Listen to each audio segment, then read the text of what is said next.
Robert Hansen, the butcher-baker of Alaska in the heart of Anchorage, Alaska. Robert Hansen ran a small, successful bakery. To his customers and neighbors, he was a hard-working family man, a quiet, polite business owner who loved hunting and often spoke about his trips into the Alaskan wilderness. His wife and 2 children lived comfortably in a modest home, and no one in the community ever suspected that Robert Hansen was hiding a monstrous secret. But beneath his mild manner, Hansen was living a double life. From 1971 to 1983, he carried out a terrifying spree of kidnappings, assaults, and murders that would later earn him the chilling nickname, the Butcher Baker. Unlike many serial killers who act impulsively, Hansen's crimes were methodical. He carefully selected his victims, hunted them for sport, and then buried their bodies deep in the remote forests of Alaska. His horrifying acts remained hidden for over a decade,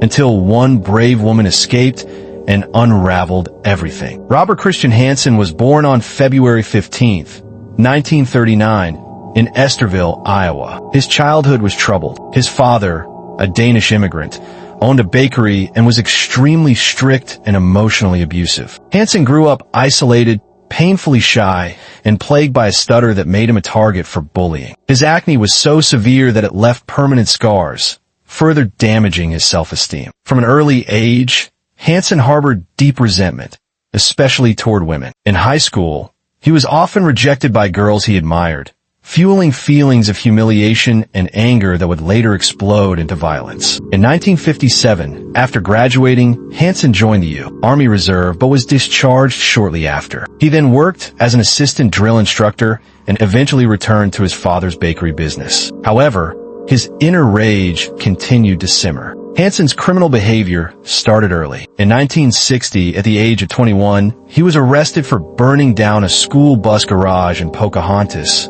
Iowa, an act of revenge against the community that had ostracized him. He served a brief prison sentence and was diagnosed with infantile personality disorder. After his release, Hansen married, but the relationship ended quickly after his wife discovered his infidelities and disturbing behavior. Seeking a fresh start, Hansen moved to Anchorage, Alaska, in 1967. There, he remarried, opened his bakery, and outwardly lived a normal life. But inside, his dark urges grew. In the early 1970s, Anchorage was a boomtown. The Trans-Alaska Pipeline was under construction, bringing an influx of transit workers and, with them, a thriving underground world of bars, strip clubs, and sex work. Many of these women were vulnerable, far from home, isolated, and unlikely to be missed if they disappeared. Hansen targeted these women precisely because of their vulnerability. His modus operandi was chillingly calculated.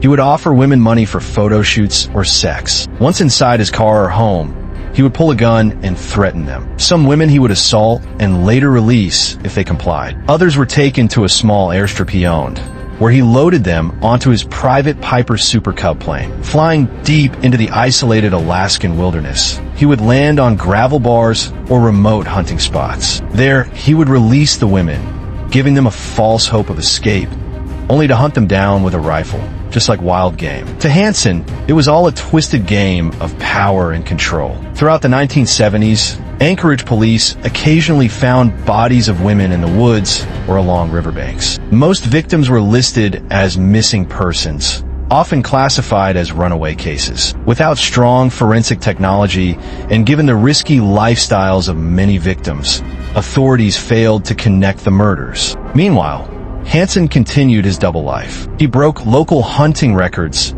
bragging about the trophy animals he killed. Few knew that he kept another kind of trophy, jewelry, and belongings from his human victims hidden away in his home. Hansen might have continued killing for years, if not for Cindy Paulson. In June 1983, 17-year-old Cindy Paulson, a sex worker, was lured into Hansen's car with an offer of money. Once inside, Hansen pulled a gun, handcuffed her, and took her to his home, where he chained her in the basement. Hansen later loaded Cindy into his vehicle, planning to fly her into the wilderness. But at the Merrill Field Airport, as Hansen prepared his plane, Cindy saw an opportunity. She fled barefoot, still wearing handcuffs, and managed to flag down a passing truck driver, who took her to safety. When police interviewed Cindy, She described Hansen and his plane in chilling detail. She remembered the plane's tail number, a crucial detail that would later expose him. At first, authorities were skeptical. After all, Robert Hansen was a respected businessman. But Detective Glenn Flo of the Alaska State Troopers took Cindy's account seriously. Investigators obtained a search warrant for Hansen's home,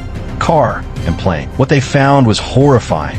A hidden attic containing jewelry belonging to missing women. .223 caliber Mini 14 rifle, the same caliber used in the killings. An aviation map with X's marked at remote sites, matching known body discovery locations. A stash of Polaroid photographs of women, some alive, some lifeless. Faced with the mounting evidence, Robert Hansen confessed. In his confession, Hansen showed little emotion. He admitted to abducting, raping, and murdering dozens of women. He explained how he would fly them deep into the woods, release them, then hunt them like animals. Authorities linked him to at least 17 murders, though Hansen claimed there were more. He helped police recover bodies from the wilderness, guiding them to shallow graves marked on his map. In 1984, Robert Hansen was charged with 4 counts of murder, although he ultimately admitted to killing many more. He accepted a plea bargain.